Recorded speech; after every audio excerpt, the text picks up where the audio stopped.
Assalamualaikum warahmatullahi wabarakatuh. Kembali lagi di podcast Brilian. Podcastnya Semansa Family. Oke Brilian, kali ini memperingati HUT yang pertama, yaitu HUT-nya Ika Semansa. Seperti itu nggih Bapak. Nah, tema HUT Semansa kali ini itu adalah bergerak sesarengan nyawiji bangun SMA siji bangun Bumi Sukowati lan Nagari. Nah, bertepatan pada hari ini juga kita kedatangan guestar yang luar biasa.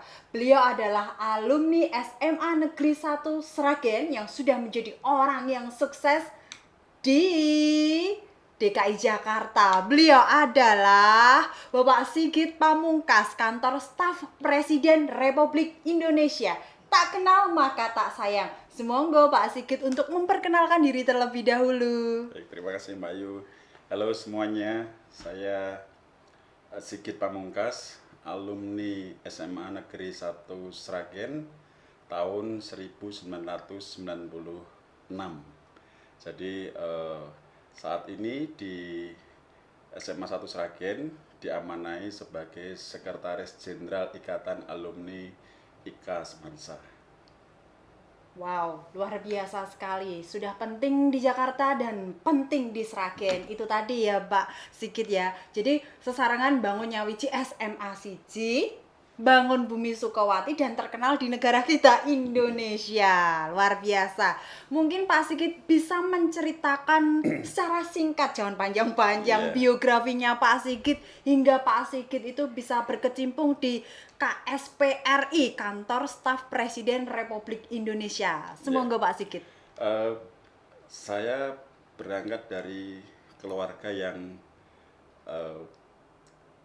tidak mampu ya, yang itu kemudian memacu saya untuk kerja sangat serius dalam proses pendidikan, karena saya yakin pendidikan itu membawa mobilitas horizontal sekaligus membawa mobilitas vertikal gitu.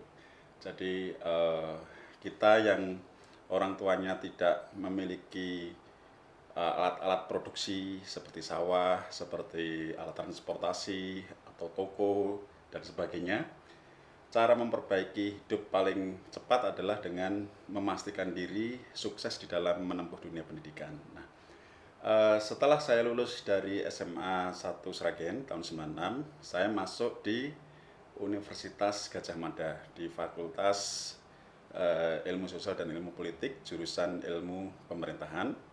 Selesai di UGM, saya melanjutkan sekolah lagi di UGM dan pada saat yang bersamaan diterima sebagai dosen di Visipol UGM juga gitu.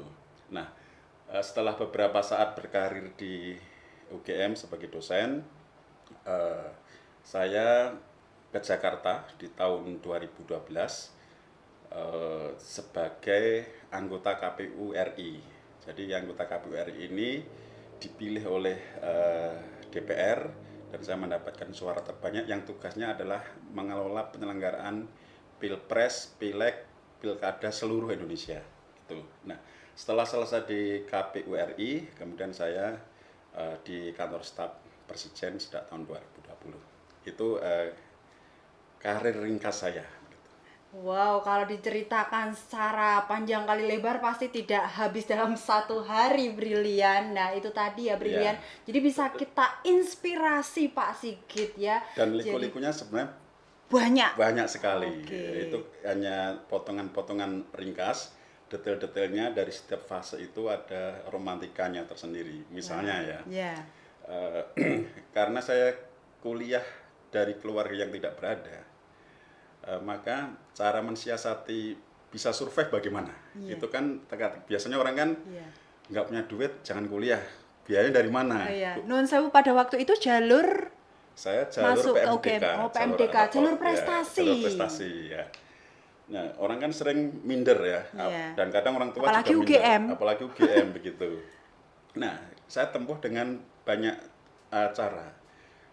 Salah satunya adalah mensiasati Biaya kos, saya ngekos di komplek area pemakaman, gitu. Oh. Jadi Di sebelah mana itu kalau di Jogja, kalau di Bapak? Jogja itu ada komplek makam UGM, ada komplek makam umum, ada komplek makam keluarga. Di situ ada Cungkup. Nah, saya ada di situ, gitu. Nah, itu mensiasati cara untuk Survive survive kaitannya dengan tempat tinggal. tadi. Bagaimana survive dengan biaya? Ya, biaya kita harus berprestasi. Caranya adalah supaya kita dapat Beasiswa. beasiswa, gitu. Jadi problemnya apa? Kita cari solusinya, gitu. Jadi jangan mundur kalau merasa bahwa saya tidak punya apa-apa untuk mencapai itu. Padahal sebenarnya ada jalan yang bisa kita tempuh untuk menyelesaikan masalah itu, gitu. Jadi semangat bagi teman-teman yang mungkin kondisinya tidak mendukung, apalagi yang mendukung harus lebih semangat lagi untuk sukses. Itu brilian. Jangan ada kata insecure ya, Betul, bahasa gaulnya ya. Bapak. Jadi pasti ada solusi di Betul. dalam setiap permasalahan kita. Betul. Nah, kita harus mencari jalan keluarnya itu Betul, tadi. ya. Luar biasa sekali Pak Sigit. Lalu Pak Sigit bisa menceritakan job deskripsinya Pak Sigit di KSP atau kantor staf kepresidenan RI itu apa saja sih? Jadi kita kepo nih, di sana itu pekerjanya itu tupoksinya apa gitu. Ya, secara umum tugas di kantor staf presiden adalah mendukung pelaksanaan tugas presiden dan wakil presiden dalam pengendalian program-program prioritas nasional, lalu komunikasi politik dan isu-isu strategis. Kalau program prioritas nasional itu misalnya pembangunan infrastruktur, pembangunan IKN, lalu irigasi, itu contoh satu program prioritas nasional yang harus dipantau oleh kami di kantor staf presiden. Kalau isu-isu strategis misalnya itu tidak ada di program prioritas, tapi di tengah jalan ada isu baru. Nah, kalau ada muncul isu baru, kemudian kita analisis seberapa dia membawa dampak pada masyarakat, dan kalau itu besar, maka kita masuk mengelola isu itu. Itu tugas utamanya. Nah, secara spesifik di kantor staf presiden saya di Kedeputian 5. Jadi ada 5 kedeputian, dan di Kedeputian 5 itu khusus membidangi isu politik, hukum, HAM, reformasi birokrasi, dan keagamaan serta keamanan. Sesuai jurusan Bapak ketika Sesuai kuliah. jurusan, Betul ya. sekali. Jadi itu tadi brilian. Jangan sampai kita mager ya. Jadi kita harus selalu up to date apa yang sekarang itu kekinian viral seperti itu nggih Bapak. Betul. Jadi kita kaji, bisa kita buat peluang. Betul, seperti ya. itu. Misalnya kan ada demonstrasi berkepanjangan dari buruh, dari mahasiswa. Ini sebabnya apa? Nah, kita analisis sebabnya apa, siapa yang yang bergerak, elemen-elemen masyarakat saja apa saja, lalu tuntutannya apa saja, nanti solusinya seperti apa. Ini contoh penanganan yang dilakukan di kami. Dan sampai sekarang Pak Sigit pun masih belajar dan terus belajar. Jangan sampai pernah kita berhenti untuk belajar selama kita masih hidup, seperti itu nggih Pak Betul, Sigit. dan belajar itu selain buku adalah belajar di kehidupan sosial. Betul. Nah, belajar di kehidupan sosial ketika kita sedang berproses itu yang paling bagus adalah ikut organisasi.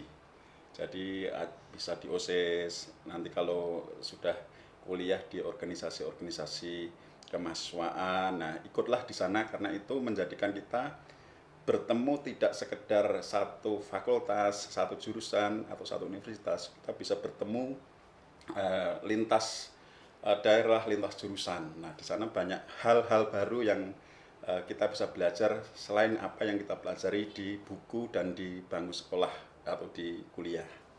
Selaras dengan implementasi kurikulum merdeka, jadi setiap siswa, setiap anak itu pandai pada bidangnya masing-masing. Tidak Betul. perlu hanya pandai di bidang akademik saja, nggih Bapak. Betul, betul. Dalam bersosialisasi pun kita juga harus mempunyai circle yang positif. Jadi bisa membangun kita dan nantinya kita akan mendapatkan output yang luar biasa seperti itu, nggih Bapak. Ya, dan itu juga bagian dari penyelesaian sosial diri kita sendiri juga. Kalau dalam kasus saya, misalnya kita kesulitan untuk makan kuliah misalnya, kalau temannya banyak itu ada saja yang traktir gitu Wow, sederhananya ya. itu pengalaman temannya yang luar banyak, gitu. biasa. Jalilah circle Brilian, Iya. ya. Lalu menurut Pak Sigit pada waktu itu Pak Sigit sekolah di sini di SMA Negeri 1 Sragen kan tentunya bangunan dan output yang ada itu belum seperti sekarang ini. Mungkin Pak Sigit bisa memberikan gambaran perkembangan SMA Negeri 1 Sragen, Bapak. Iya, saya sering pulang Sragen ya, baik itu ketika di Jogja maupun sekarang di Jakarta, dan ketika melihat SMA saya di lewat depan itu, oh ini luar biasa perkembangannya, baik dari sisi Fisik? fisik begitu, dan ketika masuk berkomunikasi dengan tenaga pengajar, ada banyak program yang dilakukan. Ini sangat melampaui apa yang pernah saya terima saat itu ya, baik fasilitas yang tersedia ya. Kalau dulu hanya ada sepak bola dan basket saja Ekstrakurikulernya. gitu. Roisnya musolanya kecil ya. Sekarang Iya. masjidnya gede gitu. Besar. Dan apalagi sekarang ada perkembangan teknologi informasi yang itu menjadikan siswa itu bisa lebih maju dibandingkan murid-murid zaman dahulu seharusnya. Iya. Gitu.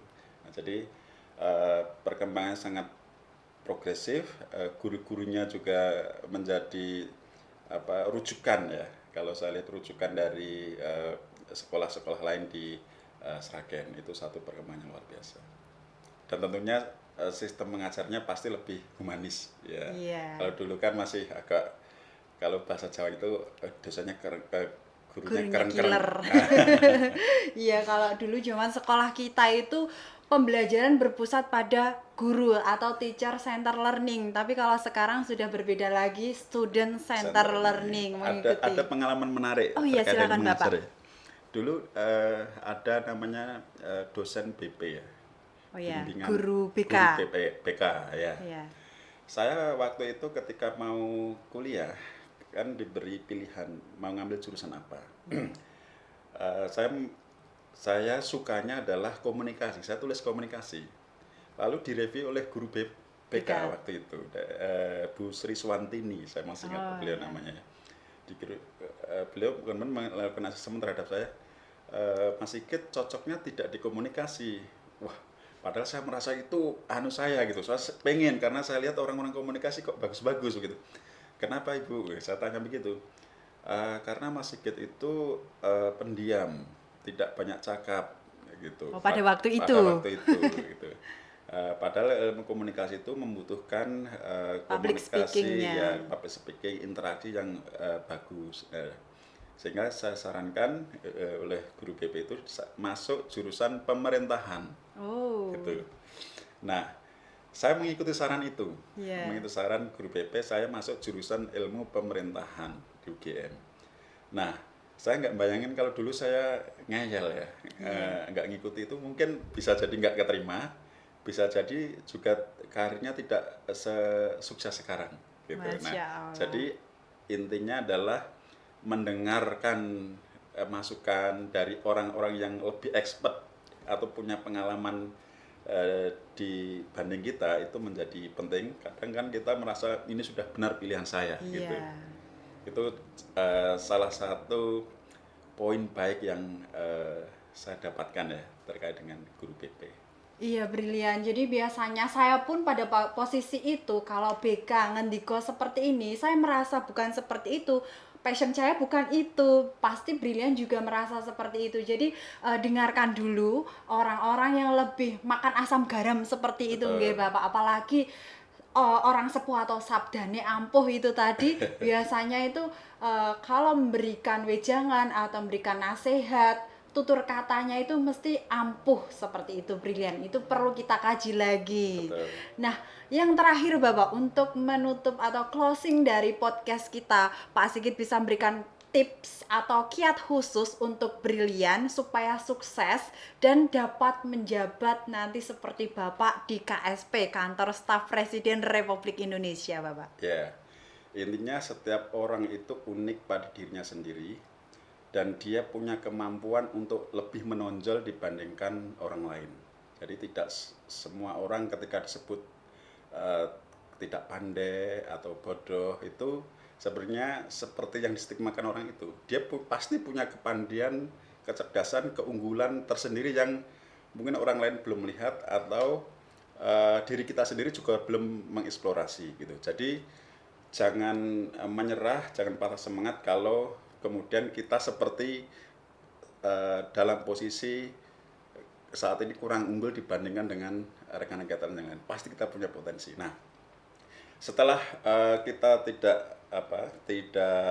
menyerah, tidak minder gitu, maka pastikan kita mulailah dengan melangkah selangkah demi selangkah.